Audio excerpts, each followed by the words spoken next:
on behalf of IGNCA and CATS, I welcome all the speakers and each one of you to the Place Stories telling session of Festival of Places 2020-21, jointly hosted by Indira Gandhi National Center for the Arts, IGNCA New Delhi, and CATS.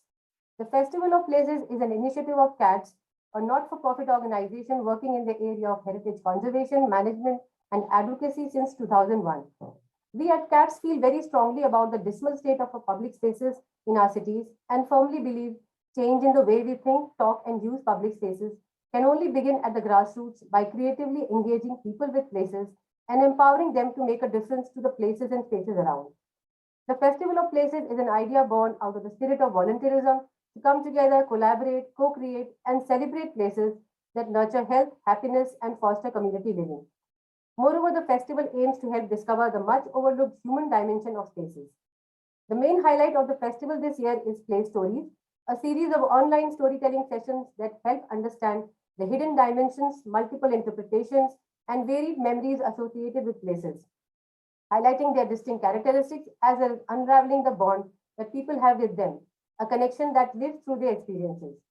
The storytelling sessions by professionals, scholars, and students from diverse fields focused on public spaces have been planned around the idea of exploring memory in places. Pushkar is one of the ancient settlements in India, having grown around one of the most sacred waters dedicated to the worship of Lord Brahma. Being deeply entrenched in mythology and spirituality, the town attracts pilgrims and visitors from all over the world. Come with us to Pushkar today to unravel the layers of history, mythology, and commerce that permeate its streets and find out how various multicultural influences have shaped the town's streets as immersive social spaces. The title of today's play story is Pushkar Street Market, and the theme for the session is Street as an Immersive Social Space. Our play story teller for the session, Mr. Divyang Jain, will be taking us around Pushkar and share his memories with us. The place expert for the session, Mr. Sameer Chadda, will explore the streets and life in and around Pushkar. Our play storyteller Divyang Jain is a 22-year-old resident of Ajmer, Rajasthan. He is an avid gamer and enjoys fantasy superhero movies. He is currently studying 3D animation and VFX at the School of Entertainment Arts in Mumbai. Our place expert Sameer Chadda is an architect, urban designer, and social capitalist. With a background in art, architecture, urban design, and business, Sameer helps shape memorable environments that provide a good quality of life. To that end, he drives strategy and decision for public, private, and institutional groups. Working with firms out of San Francisco, New York, Mumbai, and Delhi, Sameer's projects have included design for cities and townships, smart cities, mixed-use commercial residential districts, institutional campuses, and public open spaces. His current focus is on directing stakeholder group engagement towards the integrated issues of history, city area revitalization, and active use. Sameer also serves as visiting faculty at undergraduate and graduate urban labs in Sushant School of Art and Architecture, Gurgaon, and contributes to design and development panels in industry. He is a fellow of the Indian Institute of Urban Designers. I will now begin our conversation around Pushkar, and I invite Divyang to present his play story. Hi everyone. So today we are going to take a journey through the mesmerizing streets of the Pushkar market. The reason that I chose Pushkar for this project is because the place is very special to me. As a kid, I used to go there with my parents and siblings, and I always attracted by the trinkets and the toys around the market. And being there just made me feel quite happy and excited. And now as an adult, I usually go there with my friends to explore the cafes and the street food. But even though my reasons to go there have been changed, and so have the people, one thing that still remains the same is the street market. I don't seem to recall a lot of change, and I feel that's the beauty of this place. And it stands there in its full glory, even with time passing. Both sides of the market are still adorned with the same beautiful handicrafts and other traditional stuff. I hope this short movie is able to convey the strong emotions I have for this place and makes you fall in love with it too. Thank you. Thank you, Divyang. I will now share your video. Yeah, ma'am.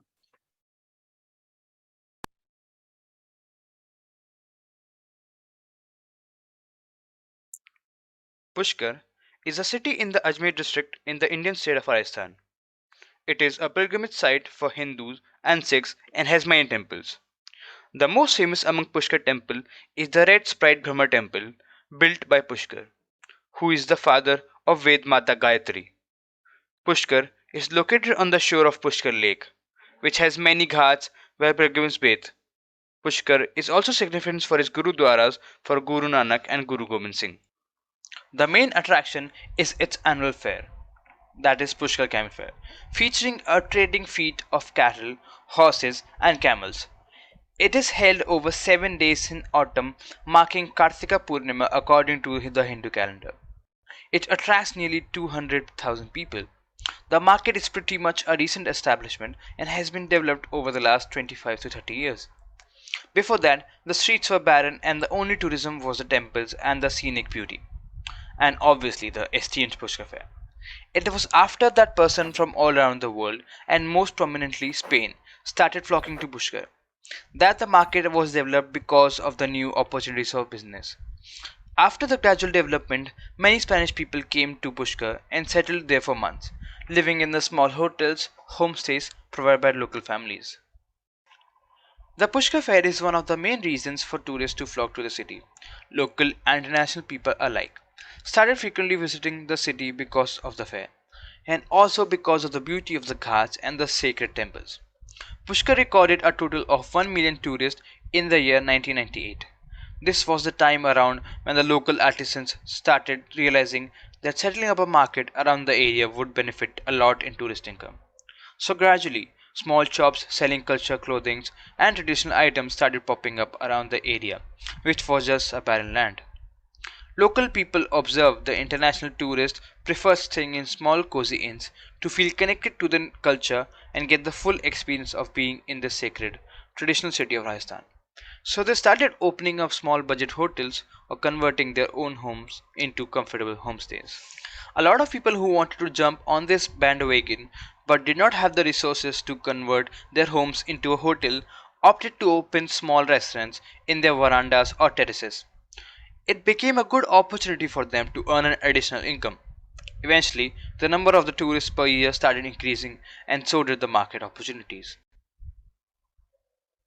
People with a knack for business and shopkeeping started migrating to Pushkar from all parts of the country and set up unique shops selling a lot of stuff like jewelry, books, clothing, art, handicrafts, sweets, etc.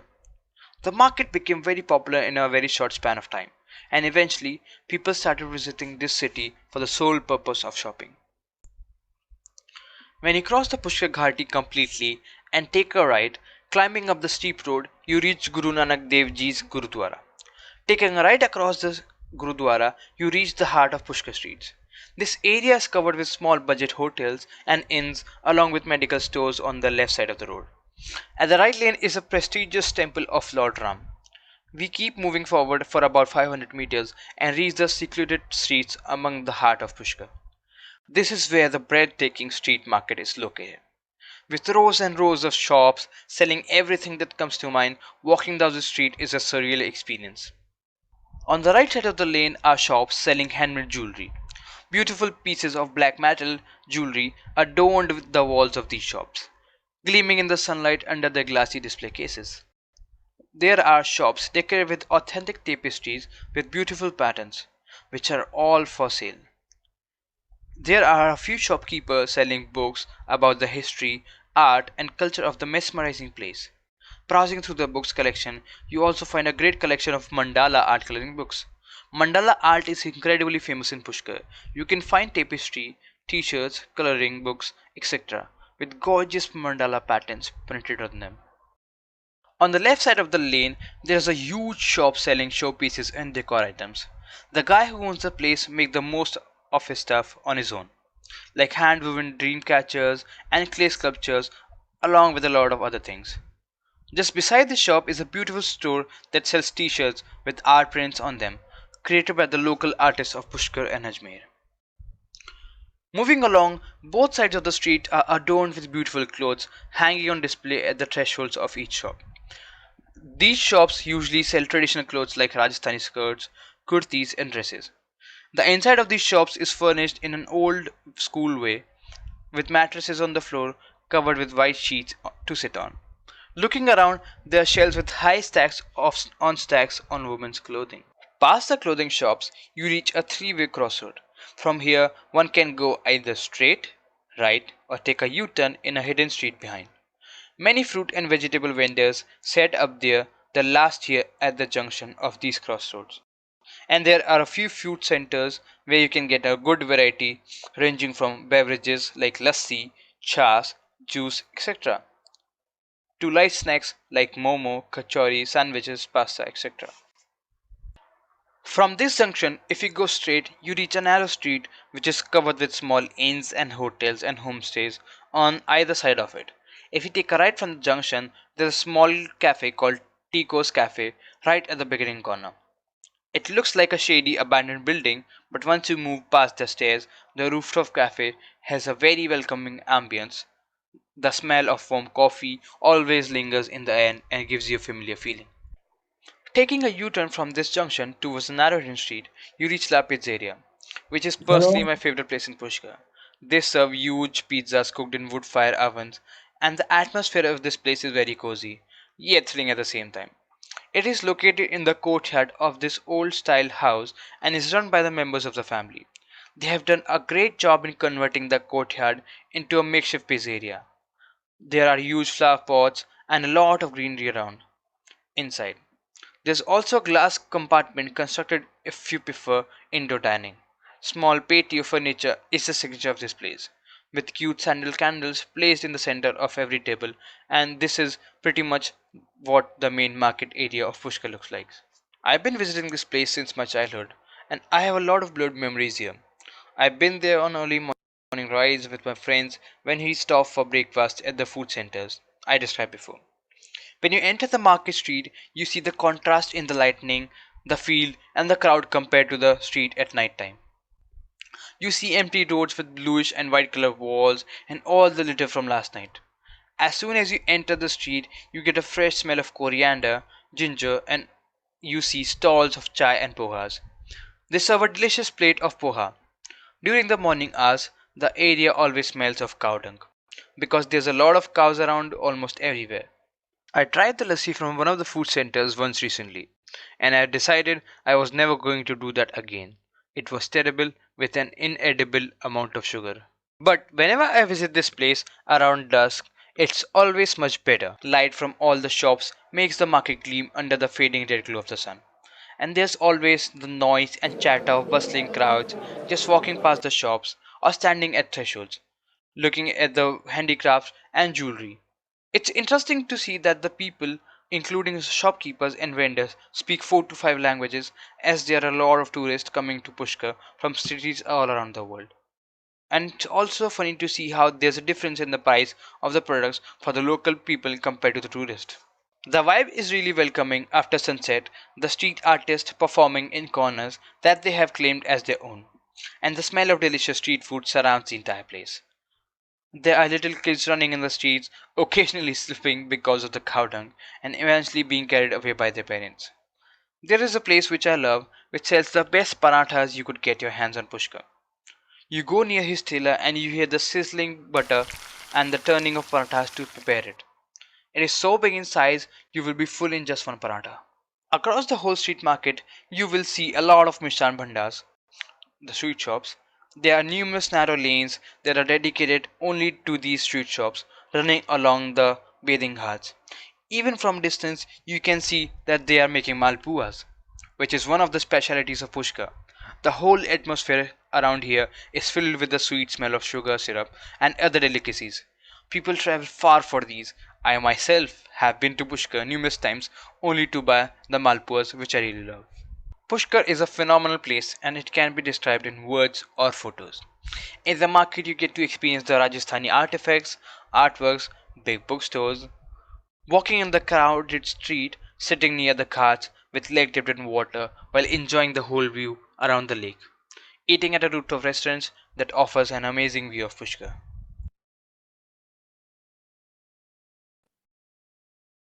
Thank you, Devyang, for sharing your story with us. Very interesting and with little tidbits of funny moments also with us.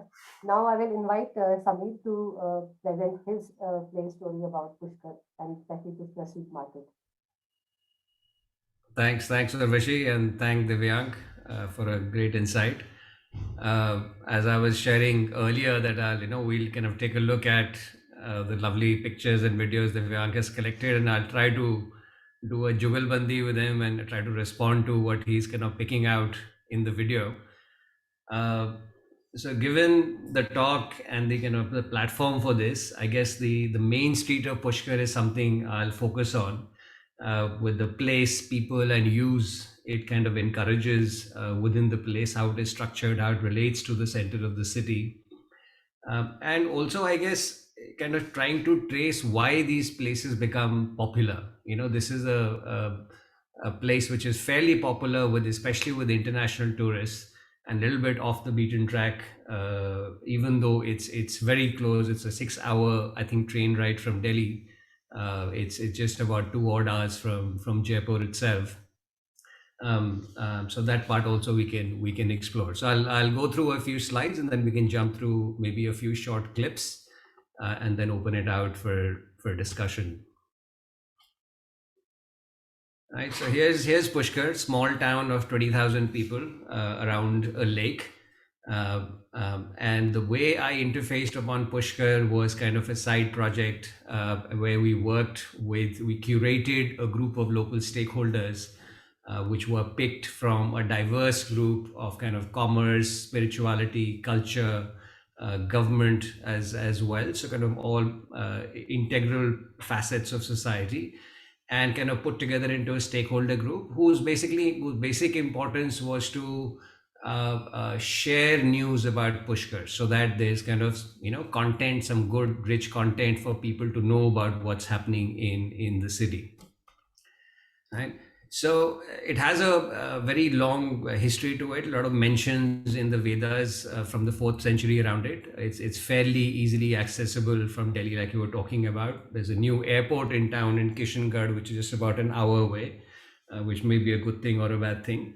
And it's also one of considered as a Panch Dham, as the 5th Dham and the most connected Dham in India, right? And you can get a good sense of both the heritage aspect of it and the spiritual and religious aspect in this place. So this may be kind of one of the things which is kind of attractive to people, that it's a city which is very accessible. It's a city which is very intimate. It's only 20,000 people versus, let's say, 5 lakhs for Ajmer, or even 12 lakhs for Varanasi, right? There are kind of comparisons to Varanasi as well, a town with a waterfront and ghats, where this is considered a walkable version of Varanasi without the crowds or the dirt. Right? A lot of people are like, if there's one place you should visit, you should go check out Pushkar to get a taste of various things. So this is a nice aerial along the lake. The lake forms, if you can see my cursor, the lake forms the center of town. And very interestingly, the main street. Excuse me, we can't see your screen. Can you share it? Yeah. Good point.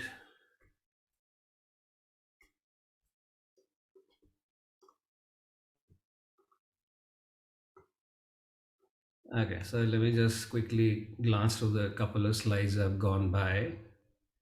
Right, so this was the first shot of the lake of Pushkar, town of 20,000, nestled by the hills. And this is also one reason why Pushkar is greener than the desert around it, that it's a lovely natural catchment area of water from the hills that kind of comes down. Right, small town. You can see a little more zoomed in view of this population of 20 to 25,000 people. Right, the nice clean lake, and then the aerial I was talking about. Right, so if you can see my cursor, that you have the lake there. The main street runs along in a concentric manner along the lake, right? And being a small town, there's only one main street, right? And that also makes things quite iconic in a certain manner, that it's like a stage for the whole city, to play out on the street itself. And as many of you who visited the place know, that it's also kind of linked with these dwars or gates in a very structured manner into the lake, and in a very ceremonial manner, that you pass through a gateway, you pass through a narrow street, and then walk down, and the view of the lake opens up. So maybe we'll come back to this view at the end, and we can have some comments on this, discussions and questions and comments on this. So if this is kind of the Badi, what I call, the Badi Ghat. You can consider the main street as the Choti Ghat, which is connected as an infrastructure, as a layout system, as a circulation system in the city, right? But talking about tourism, talking about popularity, India can do better. Amber Fort, Jaipur at 4 lakh tourists, which is just one fort 2 hours away. Pushkar at 62,000 tourists. And India has less tourists than what the Louvre Museum, one museum, obviously it's the big one, it's a popular one, but what one museum attracts in a year, right? So the overall numbers still are pretty low for the country. So the only way is up for that awareness. So this is the group we're kind of put together from kind of various parts, and it's very fascinating to see kind of what people bring to the table and how one can work as a team to meet whatever goals you have. So just to give a little flavor of things, Ganeriwal is the owner of a temple there. His family kind of 200 years back built it. Fiona is an Australian woman married to a Rajasthani guy who does like a organic fashion production outfit called the Stitching Project. Nathu is the world famous drummer, Nagada player out of Pushkar. He's traveled to 80 different countries. He's jammed with the Grateful Dead in the 90s. He's jammed with kind of South American musicians right now. And whenever he's in town, he plays for free just to give back to the lake. On the lake itself, we'll see a clip or two of him, right? This is Marisol, who's a Mexican American girl who's kind of shopping from Fiona, from her factory. It's through her that I kind of, funnily enough, got a couple of insights and got introduced to Pushkar. And then there's this gentleman who I think Mayank Divyank also talked about, who's Ashok Tuck, who's a camel fashionista. He kind of dresses up camels for the camel fair. His camel kind of started winning every year in the 2000s. So then he kind of pulled out and he's like, okay, I'll let other people win.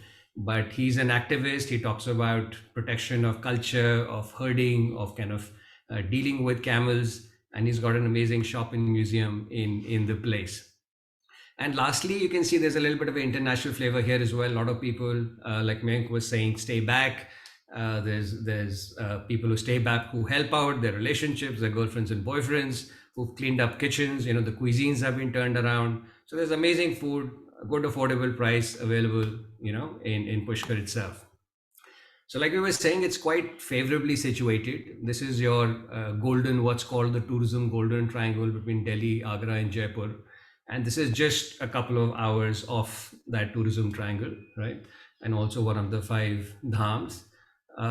It's obviously got the Ghat. The Ghat has 100+ shrines and temples on it. Even as small as the lake is, it's about a 30-minute circumambulation around the lake. It's got 500+ temples in the city, including, like we talked about, there is a Gurdwara, there is a mosque as well, bang in the middle of the city. And so it's really kind of a museum of sorts, and a lot of these temples have campuses and courtyards that you can walk into. So you can really walk from one place to the other without being interrupted by too much traffic. Fortunately, just because traffic really can't make it to the center of the town. So which brings us to Main Street, and I was talking to Urvashi a couple of days back that Pushkar is very fortunate that way that the Main Street is very iconic in its structure, like we were talking earlier as well, that it's connected to the lake with dwars. The width is just enough that cars cannot enter, otherwise surely they would have been here as well. They do allow bikes. Now they're considering to kind of restrict bikes, but as usual, the dialogue between shopkeepers and traffic is kind of still continuing. But end of the day, it does kind of give a nice kind of pedestrian feel to the street. And since this is the only main street, like I was saying, that it's a museum where people kind of walk up and down and come to the center of town.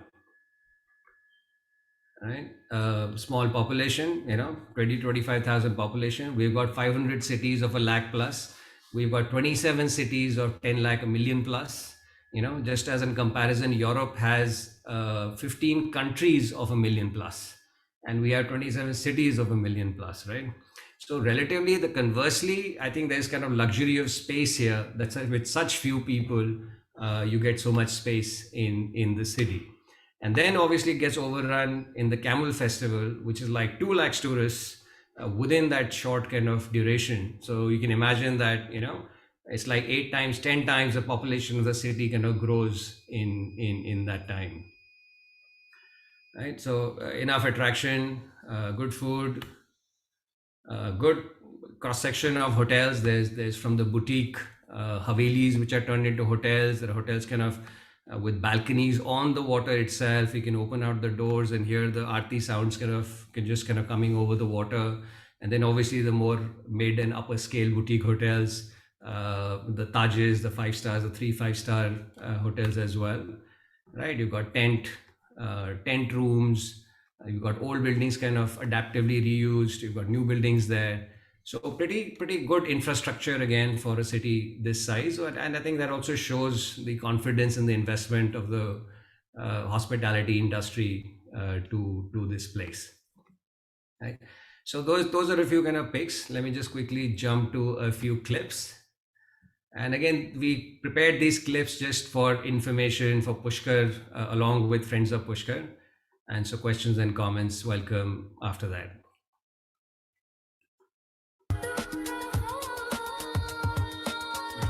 Let me start it.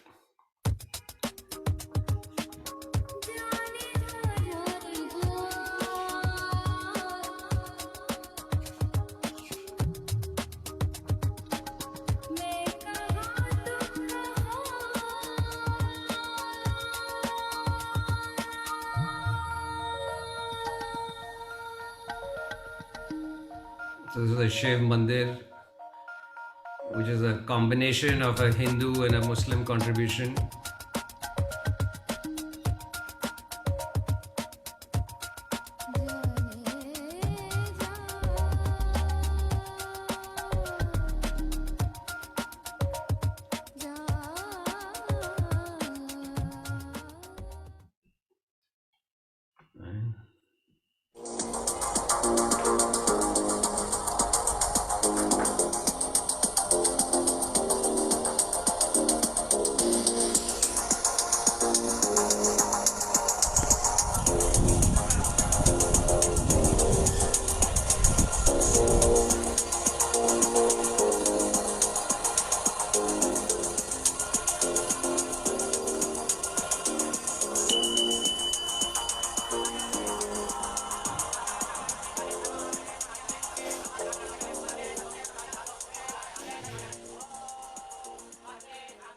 So a lot of this content came from the people themselves. That was the idea, that you have these stakeholders which can provide insights and content for people. And then here's Nathu with a little bit of background on him.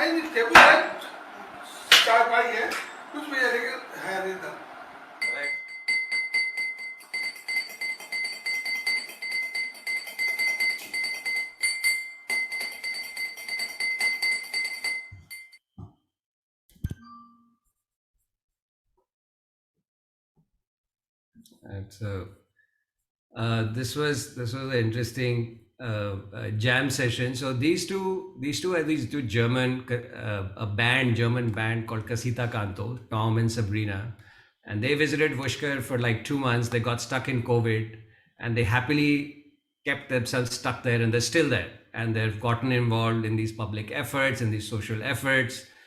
With musicians, with kind of PETA, with kind of helping distribute food. So it's pretty amazing. There's another Brazilian artist, and then that's Nathu himself. So this video hit a good 50,000 people around it, and just a simple jamming session.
I think this just kind of exemplifies how public space is supposed to be. It's very inviting, it's very democratic.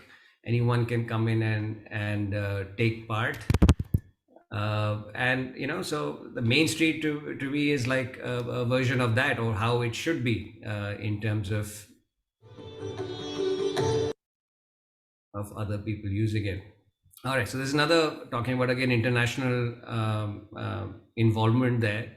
So this is a lady called Kalina Shakti. She's a classical dancer, and she comes to the temple, the Ganeriwal Rangji temple, that gentleman I was talking about earlier. Every year, she brings a troupe of about 60 odd, I think, Kathak dancers with her internationally, and teaches them dance in the temple itself.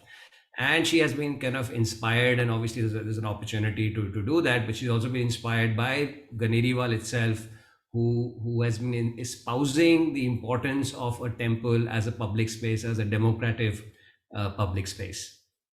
This kind of culture, this tradition of building temples in such a grandiose way, in such a traditional way, and using the temple as like an open university for the community, where we have classes in music and dance, we have spiritual practices going on, we have spiritual teachers that come to give satsang and teachings here. And again, that it's just a communal space. It's so important to support these kinds of things because it supports a way of life that unites the community. It's important that we support it because these kinds of traditions are dying out all over the world, and this is a place, a very special place, that is maintaining culture and maintaining tradition with such sincerity and such ease. And all we need is that sanctified space, that center for these activities to continue.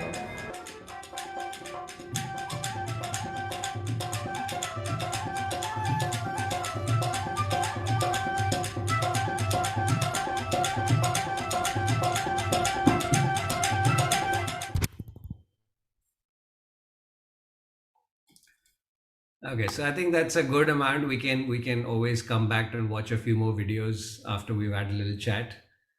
So thank you, and with that, I'll hand it to Urvashi back.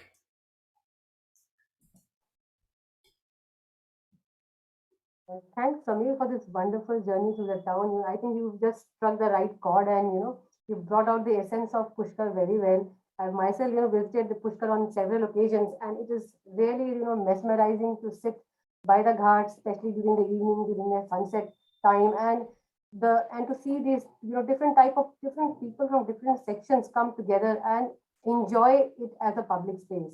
And I've seen those, percussionists sitting down next to the ghats and just, kind of losing themselves in the ambience of the place. It's a very interesting place, and I think Pushkar is very special because the way it has evolved.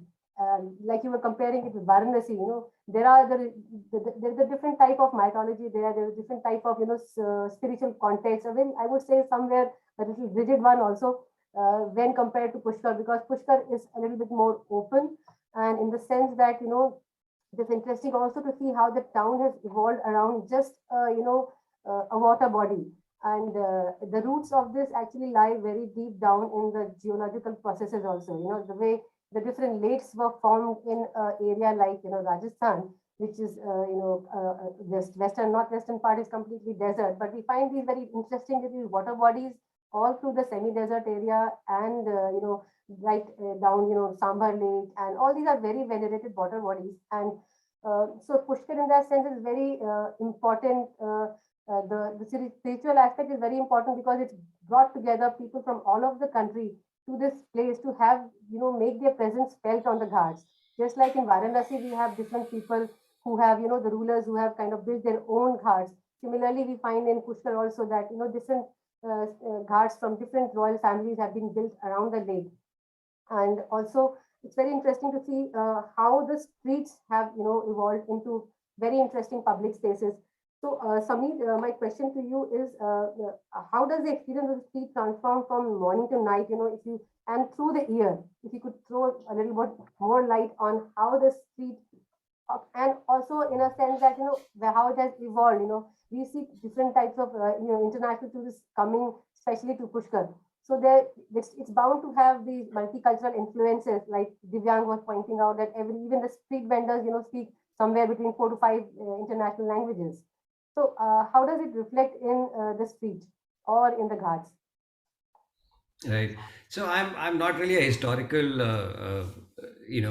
kind of an academician to kind of trace its history through the time. I've just seen it in the last few years. I've kind of interfaced with it, and I've been going down for these studies, which has been the last, I would say, 3 to 4 odd years kind of spent there.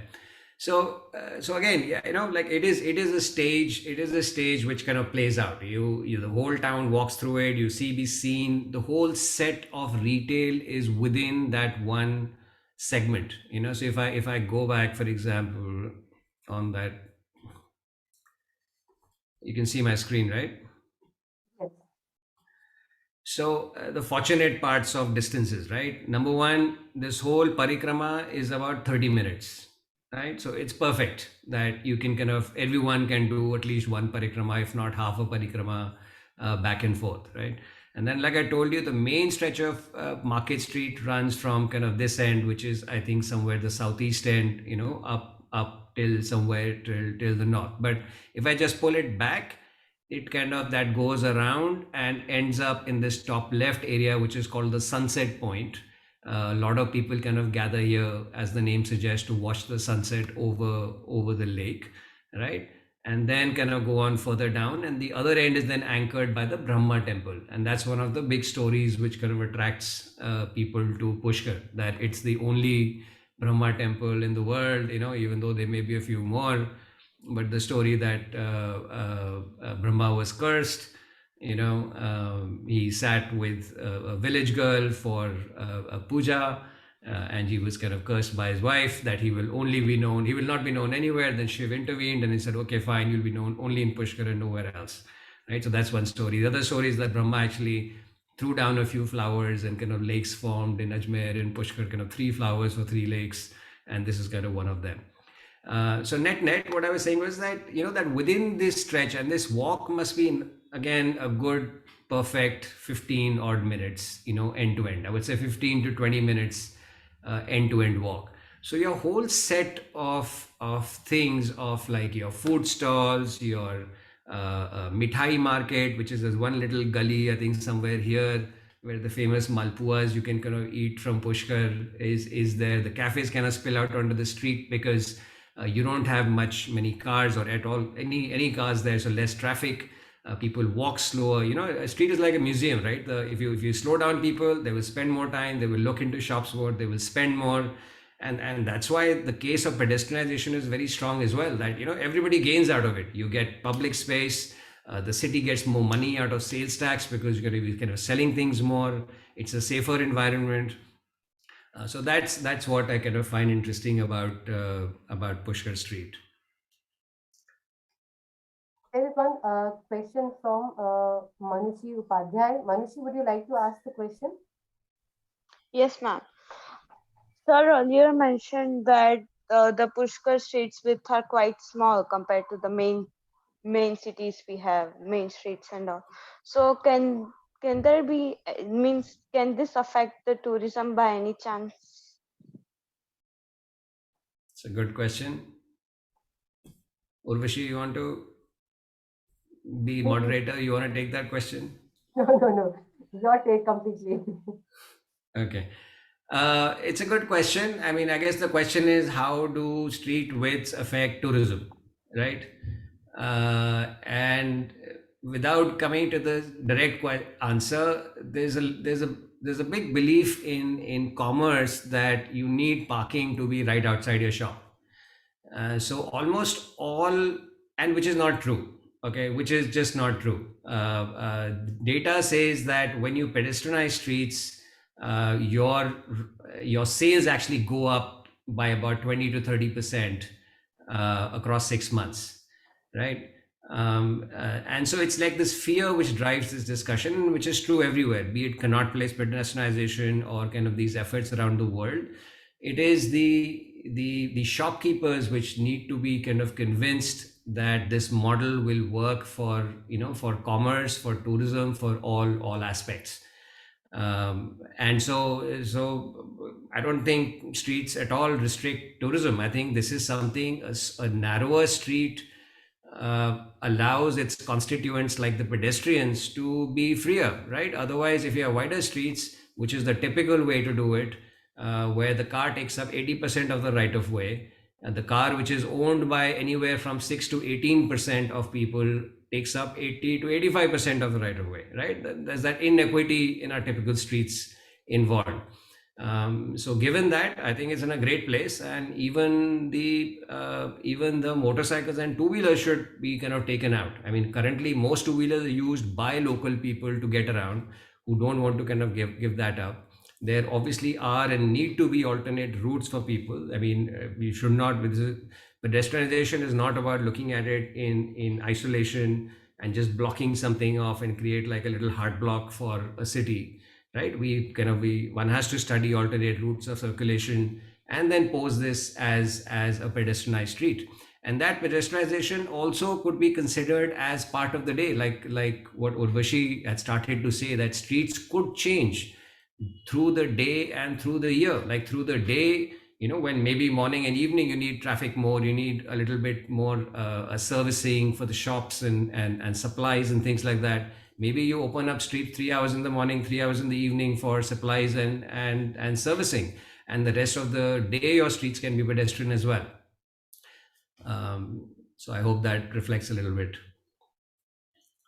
Yeah, would you like to, as a user, as a visitor to the place, you've been frequenting that place, would you like to share some views on this aspect? Ma'am, like I kind of agree with sir.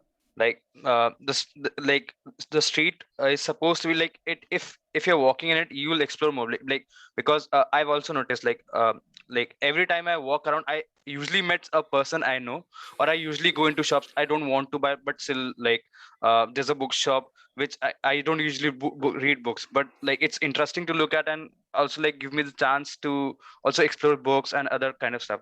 And for the car thing, I think there's a way around it. Like if you want to go to like I talked in the video, like a pizza shop, like there's a parking right behind it, so like there's work around if you have car and don't want to walk. But like walking in the street is like another experience. If you go by car, you'll just like rush if you go by like a vehicle, you'll just rush to the market.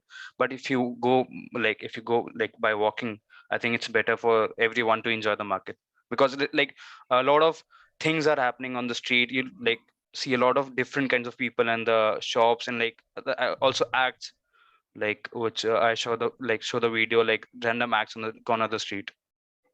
Right. Pushkar is one of the rare cities that you can go and be there for like 3 to 4 days and not need a car at all. Like, especially if you stay in one of the boutique hotels, the adaptive reuse Havelis and stuff in the city itself, and that's what I would recommend. You are immersed in the activity of the city. The lake is right next to you. You can get out of the city to eat, drink, walk around, not need a car at all. At the most, if you need something, there are autos in the peripheral concentric roads. You can always hop onto an auto or ask for an Uber to kind of come and meet you at a certain point where cars are accessible. So that's always there. And actually, I was most efficient. Like I used to do meetings with stakeholders, and I've done something like 6 to 8 hour-long meetings in one day. I haven't been so efficient in any other city, because here I could just go walk 5 minutes, meet someone, sit outside the shop, or go inside, whatever, chat with them, and move along. Yeah, true. And I think coming back to the question of tourism, we find that though the tourism was in the beginning, basically it was more of a pilgrimage site, and how people were flocking to this place for various kinds of rituals, especially during the month of Kartik month. There is a similar question related to this, about how tourism is evolving in this place. Reenu Singhal, would you like to ask the question?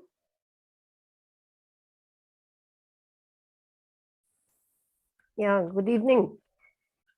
I mean, that was a beautiful presentation. And I mean, it's amazing to see the scale of the space and, the tradition and the spaces and culture which has been preserved over there. So you were talking about, spreading awareness, and if more people, tourists come to this place, don't you think the total character would be impacted? Divyank, what do you think? Divyank is a resident. Divyank, I don't know if you shared that he's a resident of Ajmer, the sister city. So he's grown up in the region. Maybe he should start first. Um, I like Pushkar is a tourist place. Like honestly, like I think the more the people is, the more you enjoy there. Like because like since I've been growing up, I only whenever I think about Pushkar, I think it's like a whole different kind of place. Like you never experienced any kind of place like this before. Whenever I go to Pushkar, like I always see someone like who is very interesting to look at or interesting to talk to. So I think like it making a very tour like more people coming. I think it will be better for like the street and for the like the Pushkar whole Pushkar thing. Uh, of course, that was also visible in both your presentations. And Divyank, you also showed how people have come from different places and integrated. And the tourism is also affected the development of the town. But yet, what is amazing is that despite it being a place where pilgrims come, where tourists have come, the city is still managed to retain its scale and the character of its spaces. And there has not been, probably because of the size of the streets, too many vehicles coming in, and but by getting too many tourists in, I'm just wondering what would be the impact of that and Right. on the development of the Yeah, I think it's Samir, I also would like to add to what Renu has just mentioned, that it is a very delicate line between choosing what type of tourism you want to promote in a place. Right. It cannot be an exploitative type kind of a tourism which takes away or just more pressures on the city than contributing to it. Both in terms of physical aspect as well as the intangible aspects of the place, which are the essence of the place. Right.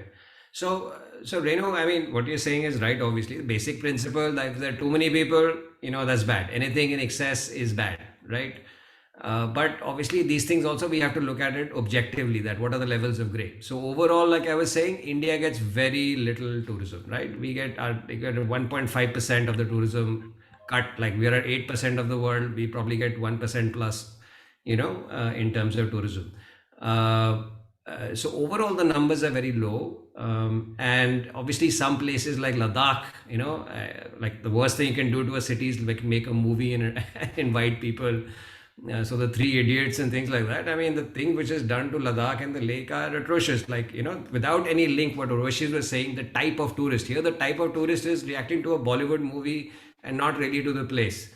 Right, so now apparently on the lake now there are these 10 shops with these 10 scooters which were in Three Idiots, right, where you can wear that costume and drive that scooter around the lake while everybody throws plastic bottles into the lake behind. So all that obviously is not right.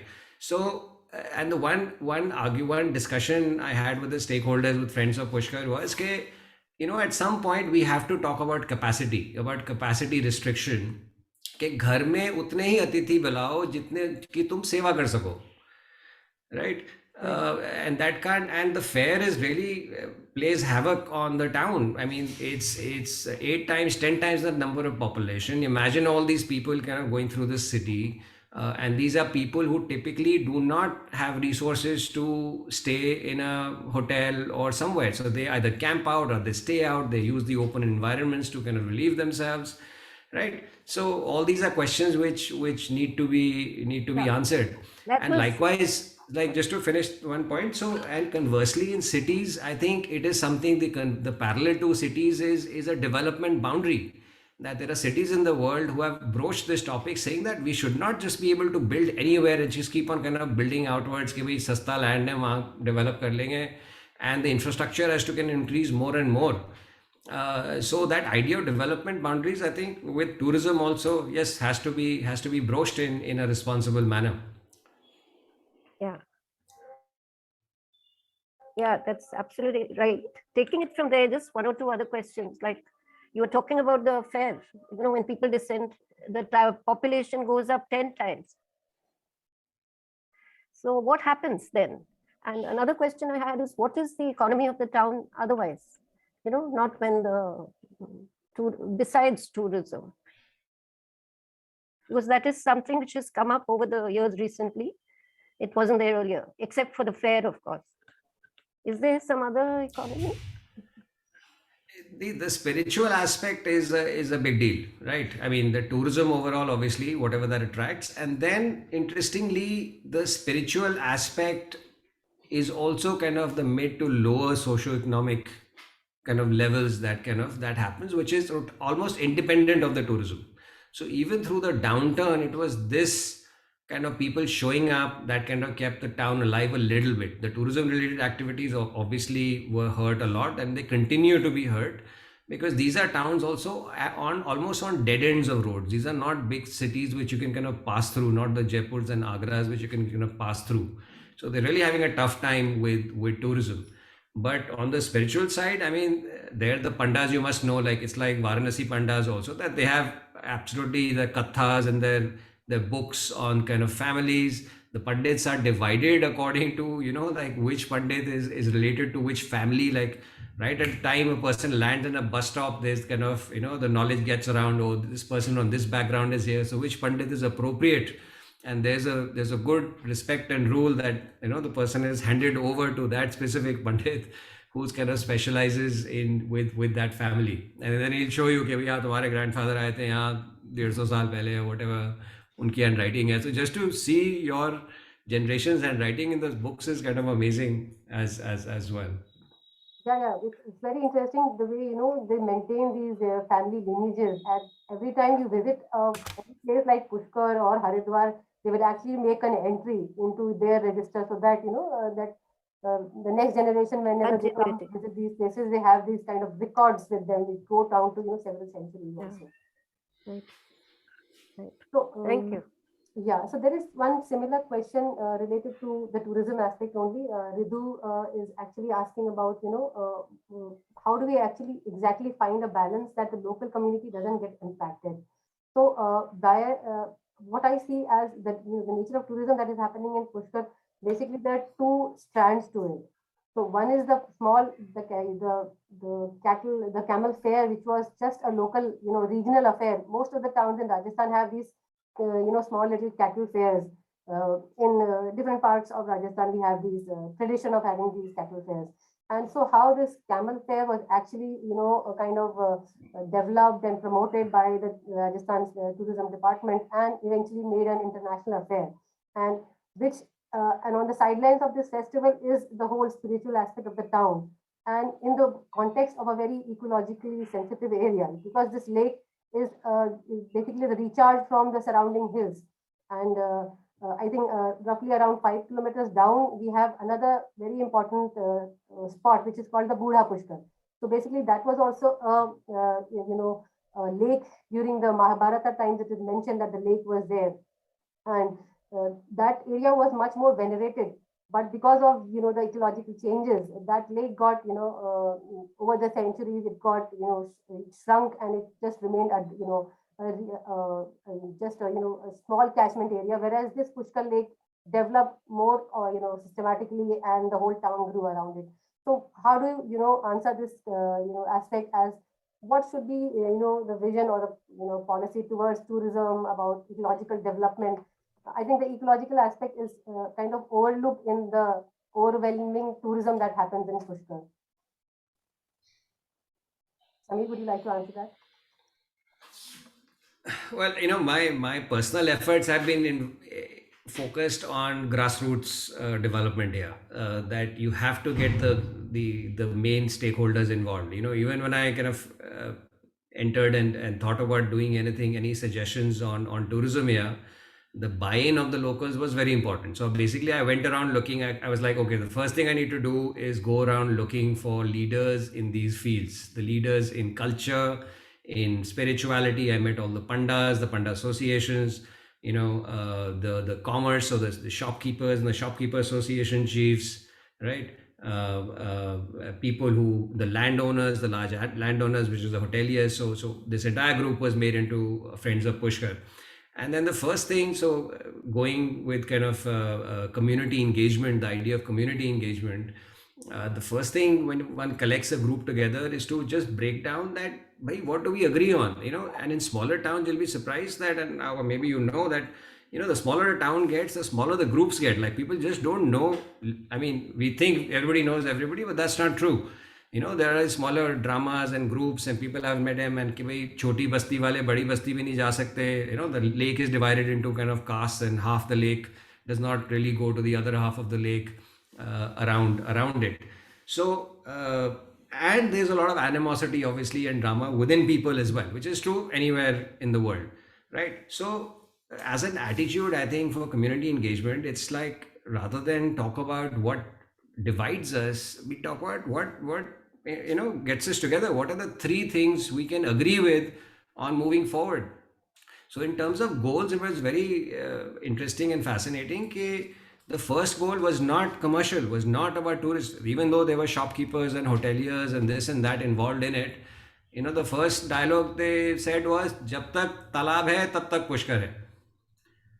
Right. I mean, obviously, they also understand that there's kind of commerce involved in this as well. If the lake kind of goes away, and the lake has had its challenges in the past, that the lake, all the nalas and all were kind of blocked, the natural drainage channels. It has kind of dried out in the past. It has been cleaned in a very insensitive manner, that the bottom mud has been scraped out, just destroying that ecosystem of the bottom of the lake. So on and so forth, and these guys realize it, that if this dries out, even, I mean, obviously symbolically it'll be bad for them, but economically also the town is going to suffer. I mean, people are really not going to show up if that happens, and I think that's the way to go about it. That the pressure has to be bottom up. Governments keep on changing, motivations are different, right? So who else is going to do it? Ridu, I think, wants to make an observation here. Ridu. Yes, actually, I wanted to ask, I actually pursued my thesis in Pushkar. So I wanted to attend. Unfortunately, I wasn't able to attend the presentation before, but I wanted to ask certain questions, since I think you people must have done up quite. I just wanted to ask, can I see the presentation maybe later if there's a recorded session of this available? Yeah, so we'll share with you. Thank you so much. Yes, I wanted to actually ask that my thesis was related to actually the local community and the over-tourism aspect of that particular area. So, so I just wanted to ask what strategies can we think of related to that so many people come to the city and the local community is actually getting affected because of that huge influx that is coming. Like, sir, like you also pointed out, ma'am, that the lake is the center place which actually attracts so many people. So if that dries out, what should be the situation? And in fact, the lake has dried out. If you see the nearby, I don't know, submerged area is actually dried out already, and the water is actually pumped in from Bishnoi Dam, I think. I'm not sure exactly when do they do that. But at present, I asked certain people there, the residing community there, they told me that the water is getting pumped into the lake itself. So what do you think regarding that? So I'll just also add, Ridu has also mentioned in her comment that regarding the fair, that people are telling that Pashu Mela is dying and is becoming a tourist affair. Yes, ma'am. Yes, ma'am. In fact, I talked to the local community who actually used to pursue the जो घास चराते और वो लोग थे जो पशु मेला में actually part लेते थे. They told me that that they have made huge helipads and all those places, and the Mela ground has actually shifted backside to that actual Mela ground, and now those places are used for activities for the tourist, and the Pashu Mela is shifted on the backside of the Mela, which actually is a problem for them because the camels cannot sit on the ground and there is rocky fields on that area. So they told me that nowadays even the animals are not coming to the fair. So those are problems they are facing being the local community. However, the tourism is flourishing, obviously. So that.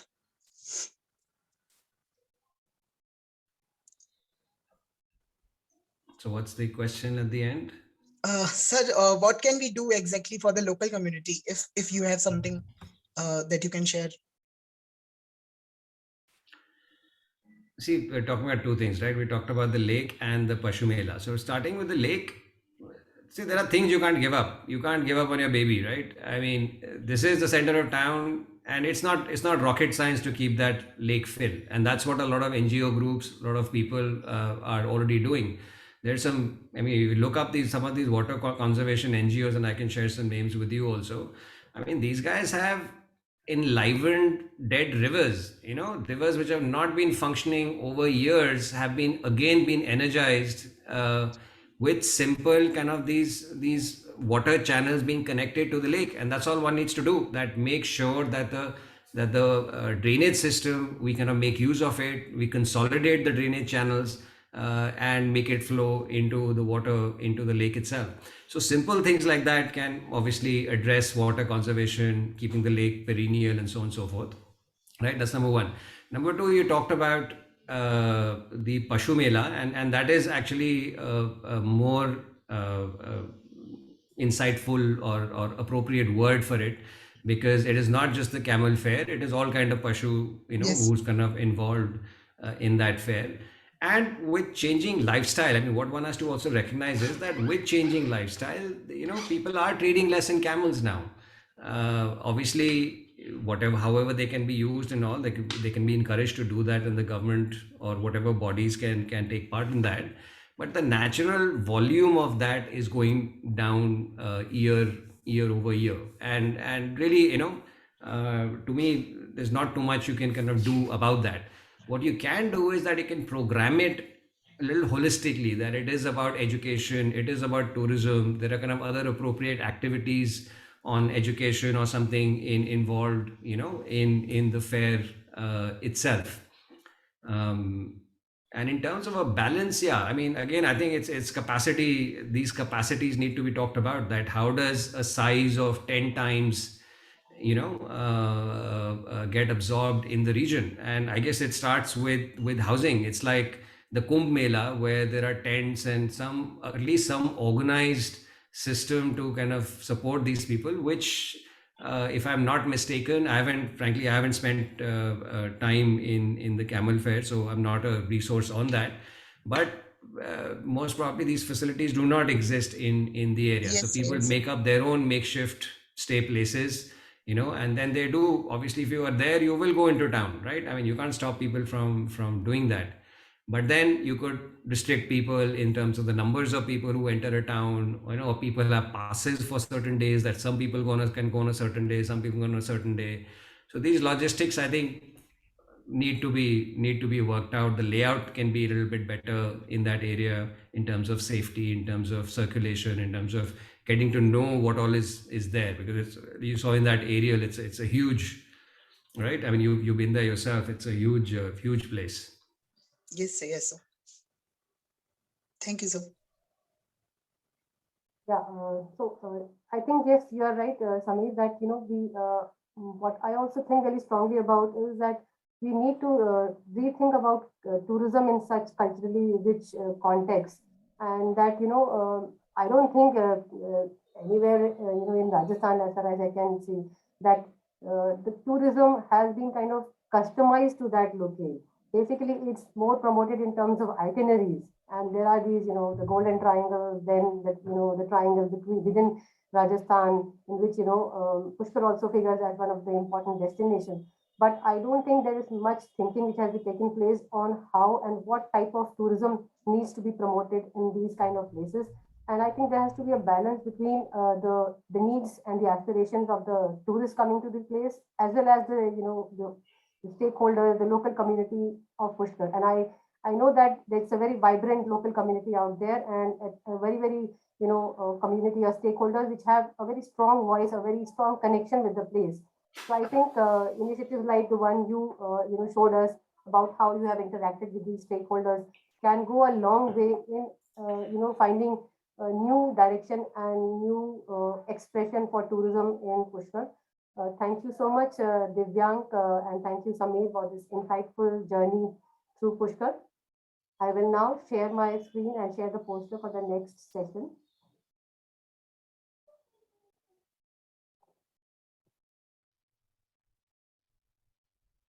So the next play story session titled Shivaji Park is scheduled for 28th November 2021 from 5 p.m. onwards. Our play storyteller for the session, Ms. Sakshi Pavaskar, will be taking us out in the open spaces of Shivaji Park, sharing her memories and experiences. The place expert for the session, Ms. Dewey Katrekar, will explore the greens of Shivaji Park as social spaces of convergence in the vibrant city of Mumbai. Stay tuned for our upcoming play story. I would like to thank each one of you for your patronage to the Festival of Places. Do visit our website www.indiaheritagehub.org for more engaging content. You can also support and participate in initiatives and programs of CATS by volunteering your skills and supporting us financially. You can write to us at info@catsindia.org for more details. Look forward to meeting you all again next Sunday on 28th November, same time, same place, on another journey through the public spaces in our cities. Thank you once again, Samir, and thanks, Divyang. So, Urvashi, Yeah. can I pitch in one more line? Yes, sure. So there's a Mridul here is saying, what is the architectural call to action, right? And so do think of a line there. But the one line I'll say is the focus on stakeholders, and tie it back to our social media like Instagram. And this is a borrowed line that somebody was saying that the residents, the stakeholders are the true influencers. Right? I mean, they are inside, they've got history to a place. So it is them which should be celebrated first and foremost in a city, right? Who are the main, be it Nathu, the Nagada player, or the temple builder, or a shopkeeper, so these are the people who need to be celebrated first and foremost. The content needs to get out on the life in a city and not just four walls. As urban designers and architects, we were talking earlier, we're not just responsible for the four walls. We also need to influence the use which happens, discussion of the use which happens kind of inside a building. So likewise, we need to celebrate these kind of local residents first and foremost. What do you think, Urvashi? What is the call to action? Yes, I think you have very rightly put it. It is a life, as Jan Gill has been talking, writing and doing his research about life in between, the buildings. So that's the place where the real drama unfolds, where people come together and interact with each other. So I think the story of Pushkar needs to be retold through the people of the city. And I'm sure if we present this narrative to the people, the tourists and the visitors also will get sensitized to certain aspect, that there are fallouts of tourism. There is a certain type of tourism which is now kind of flourishing in Pushkar, which has some negative influences on the town as well. But I'm sure if we take a proactive approach and we try to present these new narratives, these hidden stories, there'll be a lot of people who will be interested in this, and there'll be a new interest in the city along with the Pushkar Fair as well. I agree, and I really appreciate your comments in that aspect. Also, architecture built or unbuilt, but whenever I listen to conversations of this nature where something is depreciating and needs uplifting, being an architect, I always also have a little inkling, what can architecture do for these people, and what has architecture to offer as such, and coming out with just a few sample solutions and throwing it at them, whoever the stakeholders are, and then giving them the ability to build upon that can actually save a lot of time for the entire community. It's a fantastic initiative. This is the second session that I have attended from you guys, and much appreciated. The kind of work that you're doing is really nice. Only this was my extra thought, that if you can also add a component to it and sort of ignite a little bit of fire in these places, and then let the fire take its own course. What you're saying is absolutely right. We cannot dictate or guide, but we can guide. We cannot dictate the terms, but we can guide, and we can definitely throw some cues or pointers for them to follow upon. And because think about the layman, or think about that performer. They may not know anything about architecture. They may not know anything about what to expect. And if we can raise some expectations, coming out with very bare bone. I don't even want to say coming out with cultural centers, because that's not what we are talking about.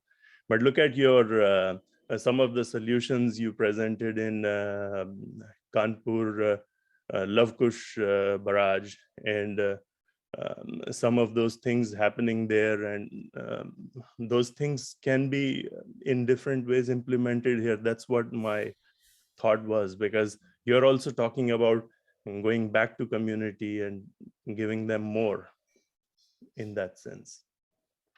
Much appreciated. Great work in this Thanks, Madhu. session and all other sessions. Thanks, Madhu, for your observation.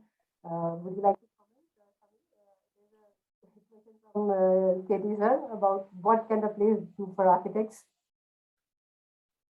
And we can follow up on that. I mean, we can just part ways with that thought now, and maybe at another time, you are the Sutradhar, so we can email you and we can get connected and we can follow up on that if there is any initiative in that direction. So it doesn't have to be spontaneous. That's how nature works. Yeah, thanks, Madhu. Thanks for your observations.